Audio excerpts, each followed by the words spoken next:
Bismillahirrahmanirrahim. Assalamualaikum warahmatullahi wabarakatuh.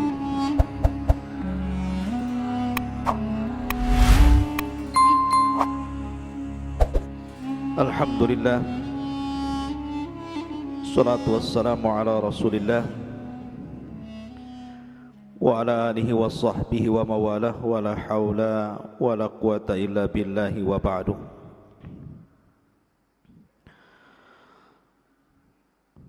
Alhamdulillah, segala puja dan puji hanya milik Allah subhanahu wa ta'ala. Malam ini kita bisa duduk kembali dalam rangka thalabul ilmi.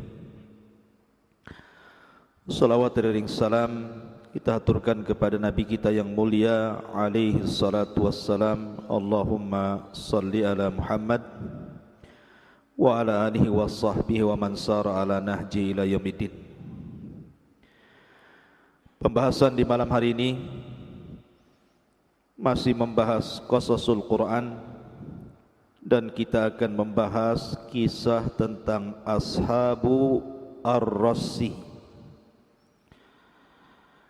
dan Nabi yang dilempar ke dalam sumur. Kisah Ashabur Rassi ini tercantum di dua surat dalam Al-Quran. Pertama surah Al-Furqan ayat 37 sampai 40, dan yang kedua dalam surah Qaf. Bagaimana kisah Ashabur Rassi ini? Di mana letaknya Ashabur Rassi ini? Kemudian siapa Nabi yang diutus kepada Ashabur Rassi, sampai akhirnya kemudian Nabi ini dimasukkan ke dalam sumur dan mati di dalamnya. Dan azab apa yang menimpa kepada Ashabur Rassi ini? Inilah yang kita akan bahas pada malam hari ini. Allah subhanahu wa ta'ala berfirman dalam surah Al-Furqan, wa qauma Nuhin lamma kadzdzabur rusula aghraqnahum wa ja'alnahum lin-nasi ayah wa a'tadna lidh-dhalimina adzaban alima wa 'adan wa thamudan wa ashabar rassi wa qurunan baina dzalika katsira wa kullan darabna lahul amthala wa kullan tabbarna tadbira. Dan telah kami binasakan kaum Nuh ketika mereka mendustakan para rasul. Kami tenggelamkan mereka dan kami jadikan cerita mereka itu pelajaran bagi manusia, dan kami telah sediakan bagi orang-orang zalim azab yang pedih. Begitu juga telah kami binasakan kaum Ad dan juga kaum Thamud serta penduduk Ras, serta banyak lagi generasi di antara kaum-kaum. Dan masing-masing telah kami jadikan perumpamaan, dan masing-masing telah kami hancurkan mereka sehancur-hancurnya. Ini dalam surah Al-Furqan ada kalimat Ashabur Rassi, kaum Ras. Kemudian dalam surah Qaf Allah ulang kalimat Ashabur Rass, kadzabat qablahum qaumun Nuhin wa ashabur rassi wa thamud wa 'adun wa fir'aunu wa ikhwanu lut wa ashabul aikati wa qaumut tubba kullun kadzabar rusula fa haqqa wa'id afa'ayina bil khalqil awwal bal hum fi labsin min khalqin jadid. Sebelum mereka kaum Nuh, kemudian penduduk Ras dan juga kaum Thamud telah mendustakan rasul-rasul. Demikian juga kaum Ad dan juga kaum Fir'aun serta kaum Lut dan juga penduduk Aikah serta kaum Tubbah. Semuanya telah mendustakan rasul-rasul, maka berlakulah ancamanku. Maka apakah kami letih dengan penciptaan yang pertama? Sama sekali tidak. Bahkan mereka dalam keadaan ragu-ragu tentang penciptaan yang baru. Taib. Di dua surat Al-Furqan juga Qaf, di sini Allah Subhanahu wa taala sebutkan tentang kalimat Ashabur Rasyid. Kenapa disebut Ashabur Rasyid? Dan Rasyid itu apa sebenarnya? Ma'asyiral muslimin yang dimuliakan Allah Azza wa Jalla, secara riwayat hadis-hadis memang tidak ada hadis yang sahih yang menceritakan tentang kisah Ashabur Rasyid. Akan tetapi banyak riwayat-riwayat dari sahabat Nabi SAW dan juga kalangan mu'arikhin, ahli tarikh Islam, yang berusaha meneliti di mana letak Ashabur Rasyid dan siapa mereka, kemudian siapa Nabi yang diutus kepada mereka. Di sini terjadi perselisihan para ulama tentang Ashabur Rasyid di sini. Ada yang mengatakan bahwa Ashabur Rasyid itu adalah Ashabul Uhdud yang tercantum dalam surah Al-Buruj. Dan ini adalah pendapat Al-Imam Ibnu Jarir At-Tabari rahimahullahu ta'ala. Ada juga yang mengatakan Ashabur Rasyid adalah Ashabu Yasin. Ashabu Yasin itu berarti kita kenal dengan seorang laki-laki namanya Habibun Najjar Mu'min Ali Yasin yang terdapat dalam surah Yasin. Ada juga yang mengatakan Ashabur Rasyid di sini adalah kaum Madian yang diutus padanya Nabiullah Syuaib alaihi salatu wassalam. Ada juga yang mengatakan bahwa yang dimaksud Ashabur Rasyid mereka adalah sebuah kaum yang mereka mukim di dekat sumur, kemudian diutus kepada mereka seorang rasul, kemudian didustakan rasul itu, dan rasul itu dimasukkan ke dalam sumur sampai mati. Dan itu letaknya di Arbidijan. Ma'asyiral muslimin yang dimuliakan Allah Subhanahu wa taala, wallahu alam, karena ini khilaf para ulama, kita tidak bisa menentukan di daerah mana Ashabur Rasyid ini peristiwanya. Tetapi Al-Imam Ibnu Katsir rahimahullahu taala lebih memilih bahwa Ashabur Rasyid itu bagian daripada Madian, di mana Madian paham diutus padanya seorang nabi namanya Syuaib. Dan di zaman itu ada sebuah pohon yang disebut dengan Aikah yang disembah oleh orang-orang Madian. Baik, kita akan berkisah tentang Ashabur Rasyid. Perhatikan, jangan ngobrol. Ashabur Rasyid di sini terdapat 12 kabilah. Jadi dihuni oleh 12 kabilah. Mereka tinggal di tepian-tepian sungai dan pekerjaan mereka adalah petani.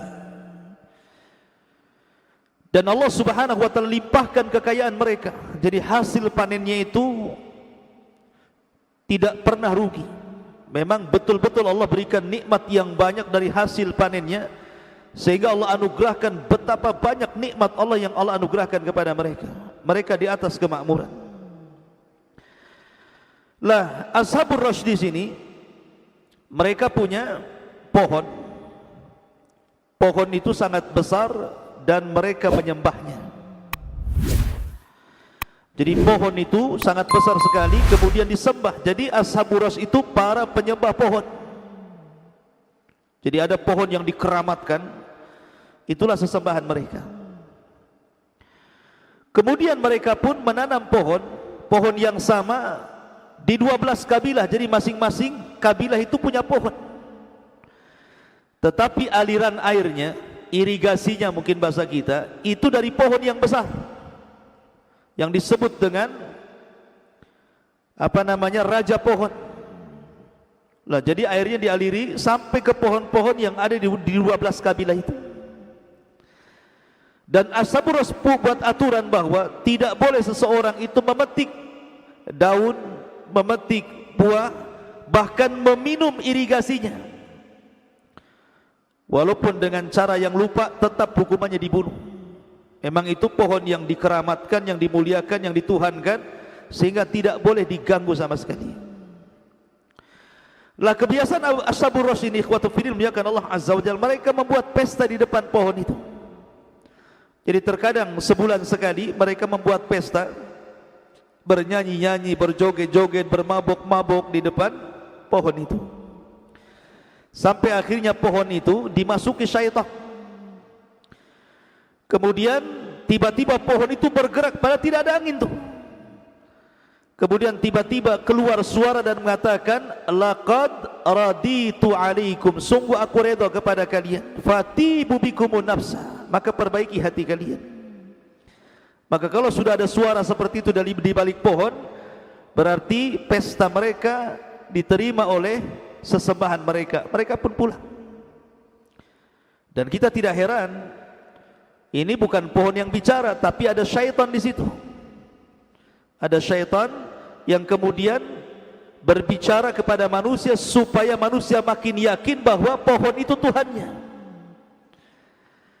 Kayak ada di film apa itu, orang nyembah pohon, tiba-tiba ada suara, kemudian minta makan. Ketika orang yang enggak ada, rupanya keluar dari balik pohon orang gila. Ma'asyiral muslimin yang dimuliakan Allah Azza wa Jalla, itu lain lagi ceritanya. Jadi di balik pohon keramat ini ada suara. Ya. Lah, akhirnya Ashabur Rass ini, mereka kalau sudah dapat keridhaan dari pohon, mereka senang. Dan begitulah mereka, kebiasaan mereka menyembah pohon, melakukan kesyirikan, dan ini bentuk kufur nikmat namanya. Diberikan kekayaan dari hasil pertanian, tetapi dibalas dengan kesyirikan, justru menyembah pohon ini. Ma'asyiral muslimin yang dimuliakan Allah Subhanahu wa taala, sampai pada waktunya Allah Subhanahu wa taala hendak mengutus utusan kepada mereka, seorang nabi. Diutus kepada Ashabur Rass di sini seorang nabi, seorang rasul. Lah, seorang rasul ini tidak diketahui siapa namanya. Walaupun ada kemudian orang yang ahli sejarah yang berusaha mencari-cari namanya, sehingga mereka mengatakan bahwa nabi yang diutus ketika itu namanya Handalah, Nabi Handalah, dari nabi-nabi Bani Israel. Tetapi kebanyakan riwayat tidak jelas, jadi nabinya majhul, tidak dikenal namanya. Yang jelas seorang utusan, karena bagaimanapun setiap umat itu Allah utus seorang utusan untuk mendakwahkan ke dalam tauhid dan menjauhi kesyirikan. Jadi nabi ini berusaha untuk mendakwai mereka, jangan menyembah pohon, itu bukan Tuhan kalian. Tuhan kalian Allah Subhanahu wa taala. Terkadang nabi ini masuk ke ulang-ulang tahun mereka. Akhirnya kemudian lewat 1 hari, lewat 1 bulan, lewat 1 tahun, rupanya tidak ada Ashabur Rass ini beriman kepada nabi ini. Justru mereka menganggap bahwa kedatangan nabi ini sial bagi mereka. Akhirnya kemudian nabi ini berdoa kepada Allah agar pohon itu dimatikan. Maka kemudian nabi ini pun berdoa kepada Allah Azza wa Jalla. Selepas berdoa, tiba-tiba pohonnya mati. Jadi langsung lunglai, langsung layu, daunnya langsung kering, untuk menunjukkan bahwa itu bukan pohon. Sehingga kemudian Ashabur Rass menuduh bahwa nabi itu tukang sihir. Wah, ini disihir sama nabi itu kayaknya. Tuhan kami jadi layu katanya. Tuhan kok layu, jadi gimana ini ceritanya? Ada juga yang mengatakan bahwa mungkin pohon itu lagi marah.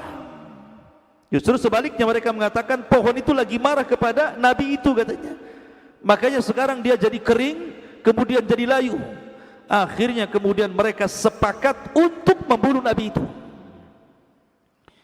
Maka kemudian mereka pun bermusyawarah untuk menangkap Nabi tadi. Betul-betul malam-malam ditangkaplah Nabi itu. Kemudian digali sumur yang dalam sekali. Kemudian Nabi itu dimasukkan ke dalam sumur itu. Makanya kisah ini disebut Ashabu Rosh. Rosh itu artinya galian sumur. Maka disebut Ashabu Rosh karena Nabi yang dimasukkan itu dimasukkan ke dalam sumur. Setelah dimasukkan ke dalam sumur, ditutup sumur itu sama batu besar. Masyaallah muslimin yang dimuliakan Allah Azza wa Jalla, ada riwayat bahwa ada seorang budak hitam beriman kepada ajakan Nabi ini. Jadi dari sekian manusia Ashabur Rosh itu tidak ada yang beriman kecuali satu orang, budak yang sangat hitam sekali. Lah ketika budak ini tahu bahwa nabinya dikurung dalam sumur itu, jadi dia ingin memberi makan tapi tidak punya makanan. Makanya budak ini masuk ke hutan, kemudian mencari kayu bakar, kemudian dijual, kemudian setelah dapat hasilnya diberikan makanan, kemudian setelah dapat makanan, kemudian ke dalam dimasukkan makanan itu lewat tali ke dalam sumur itu supaya Nabi itu bisa makan. Setiap hari seperti itu budak hitam ini. Sampai pada waktunya budak hitam ini karena kelelahan, keletihan, masuk ke dalam hutan, kemudian dia ngantuk, kemudian tidur. Allah tidurkan selama 7 tahun. Jadi dia miring ke arah kanan, dan Allah tidurkan ketika miring ke arah kanan 7 tahun. Kemudian dia miring ke arah kiri 7 tahun lagi. Berarti dia ditidurkan 14 tahun. Persis seperti kisahnya Ashabul Kahfi, atau kisahnya siapa? Nabi Uzair yang ditidurkan 1 abad gitu ya. Kalau ini ditidurkan 14 tahun ya. Ketika kemudian dia terbangun, rasanya cuma 1 hari atau setengah hari saja dia tidur itu, padahal sudah 14 tahun dia tertidur itu. Kemudian dia pun sebagaimana biasa, dia masuk ke hutan, kemudian cari kayu bakar, kemudian dijual, kemudian dapat uang, dibelikan makan. Setelah dia bawa makan, rupanya sumurnya udah nggak ada lagi. Yalah, sudah 14 tahun. Sudah tah di mana letaknya, lokasinya gitu ya. Jadi dari sekian Ashabur Rosh itu cuma 1 yang beriman, coba bayangkan. Makanya Nabi SAW pernah diperlihatkan oleh Allah Azza wa Jal, ada Nabi yang pengikutnya 1, 2, 3 gitu ya. Bahkan ada Nabi yang sama sekali tidak punya pengikut. Dan Nabi yang paling banyak pengikutnya adalah Nabi Musa alaihi salatu wassalam dan dirinya. Nabi SAW adalah umatnya terbanyak, bahkan terbanyak daripada Nabi Musa alaihi salatu wassalam. Itulah ujian para Nabi. Ada yang dikasih 1 pengikut saja, ada 2 pengikut gitu ya. Dan itu bukan berarti kita katakan gak berhasil Nabi itu, tidak, berhasil juga. Karena berhasil tidaknya sebuah dakwah adalah menyampaikan kebenaran, bukan banyak dan tidaknya pengikut. Masyaallah muslimin yang dimuliakan Allah Azza. Akhirnya kemudian ketika kembali kepada kisah, ketika Nabi itu dimasukkan ke dalam sumur, kemudian sumurnya ditutup gitu kan, Nabi itu tidak bisa apa-apa dalam sumur itu. Akhirnya kemudian orang-orang ini senang, karena orang yang membawa sial sudah dimasukkan ke dalam sumur. Maka Ashabur Rosh pun kemudian membuat pesta pora besar-besaran. 12 kabilah bersatu membuat Id, membuat pesta. Mabok di situ, nyanyi-nyanyi, joget-joget, pesta pokoknya, habis-habisan pesta di situ. Sampai akhirnya terdengarlah anin, suara tangisan Nabi yang dalam sumur itu. Nabi ini menangis. Dan tangisannya sampai melesat ke atas sumur, dan didengar orang-orang yang pesta itu. Tapi bukannya ditolong atau bukannya mereka memiliki kasih sayang dengan seorang Nabi, tapi justru mereka malah merasa puas. Dari sini Allah Subhanahu wa taala berfirman, ikhwan, wala tahsabannallaha mukhlifa wa'dihi rusulah, innallaha azizun dzuntiqam. Maka karena itu jangan sekali-kali kamu mengira bahwa Allah mengingkari janjinya kepada Rasul-Rasulnya. Sungguh Allah maha perkasa lagi maha pemberi balasan kepada orang-orang yang zalim. Wala tahsabannallaha ghafilan amma ya'malu zalimun. Lah akhirnya tiba-tiba kemudian terhenti pestanya ikhwan. Terhenti pestanya. Kenapa? Karena tiba-tiba saja kemudian cuaca berubah. Yang tadinya dingin jadi panas. Makin panas, makin panas, makin panas. Kemudian mereka lihat ke langit, rupanya awan makin hitam. Tiba-tiba kemudian dari arah bumi muncul api keluar, ya, kayak larva keluar api gitu kan. Tiba-tiba setelah itu, ketika mereka melihat ke atas, rupanya banyak api-api yang melesat dan menembak mereka semuanya. Bola-bola api itu jatuh dari langit. Allah Subhanahu wa taala azab mereka dengan azab yang luar biasa. Ketika mereka mendustakan nabinya, maka Allah Subhanahu wa taala kirim azab kepada Ashabur Rash. Akhirnya kemudian tidak ada yang tersisa kecuali Allah binasakan. Kecuali yang selamat adalah budak yang hitam tadi, pengikut Nabi tadi. Ini dalam satu kisah seperti itu. Dalam kisah yang lain, bahwa ketika kemudian budak yang hitam yang beriman itu setelah ditidurkan 14 tahun, kemudian mencari-cari sumurnya tadi kan, tidak ketemu. Rupanya sebenarnya sumur itu sudah tertimbun lama. Jadi ketika Ashabur Rass ini merasakan bahwa mereka akan ditimpa azab, akhirnya kemudian mereka yakin akan Nabi yang dikurung mereka dalam sumur itu kemudian diselamatkan. Dan mereka pun beriman semuanya kepada Nabi ini, sehingga budak hitam ini tidak tahu kalau Nabi ini sudah selamat dan kaumnya sudah beriman. Itu ada juga yang kemudian mu'arikhin bercerita seperti itu. Karena kan cerita Ashabur Rass ini kan tidak ada sandaran, hanya ahli-ahli sejarah yang kemudian berusaha untuk menyatukan satu kisah dan kisah yang lainnya, kemudian dirangkum menjadi sebuah cerita. Ma'asyiral muslimin yang dimuliakan Allah Azza wa Jalla. Baik, kita akan nukilkan beberapa perkataan sahabat Rasul. Qala Ibnu Abbas radhiyallahu anhuma, Sa'altu Ka'ban an ashabir Rash. Kata Abdullah bin Abbas radhiyallahu anhuma, aku bertanya kepada Ka'ab tentang Ashabur Rash di sini. Apa kata Ka'ab? Qala sahibu Yasin alladhi qala ya qaumi ittabi'ul mursalin. Qatalahu qaumuhu warrasuhu fi bi'ri lahum yuqalu lahu Rash tarahuhu fiha wa kadzalika qala Muqatil. Ka'ab mengatakan bahwa Ashabur Rass adalah sahibu Yasin, yang mengatakan, wahai kaum, ikutilah seruan para rasul. Maka kemudian orang ini kemudian dibunuh, kemudian dipendam dalam sebuah sumur. Begitu juga pendapat Al-Imam Al-Muqatil. Ini pendapat Abdullah ibn Abbas radhiyallahu anhu. Kemudian Ali radhiyallahu anhu berkata, hum qaumun kanu ya'buduna syajaratan sanbarah fada'a alaihim nabiyuhum wa kana min waladi Yahuda fayabisati syajaratu faqataluhu wa rashuhu fil bi'ri fa'adolathum sahabatu sauda fa'ahraqathum. Kata Ali radhiyallahu an, Ashabur Rass adalah sebuah kaum yang mereka menyembah pohon. Pohon ini dinamakan, ejaannya agak sulit nih, sanbar, ya, pohon sanbur.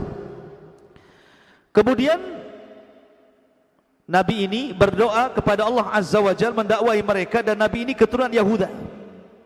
Tiba-tiba pohon itu mengering, kemudian marahlah kaumnya, membunuhnya, melemparnya ke dalam sumur.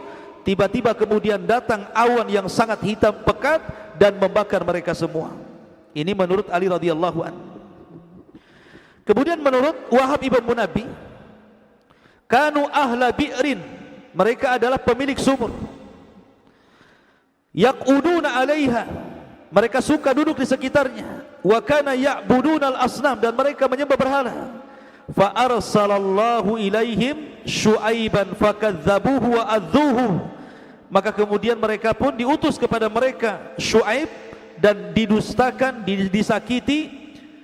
Kemudian mereka pun kufur kepada nabi tersebut. Maka Allah Subhanahu wa taala fa khasafallahu bihim fahalaku jami'an. Maka Allah gempakan negerinya dan Allah hancurkan semuanya. Intinya bahwa ini isyarat-isyarat bahwa Ashabur Rass juga dijelaskan oleh para sahabat Nabi sallallahu alaihi wasallam.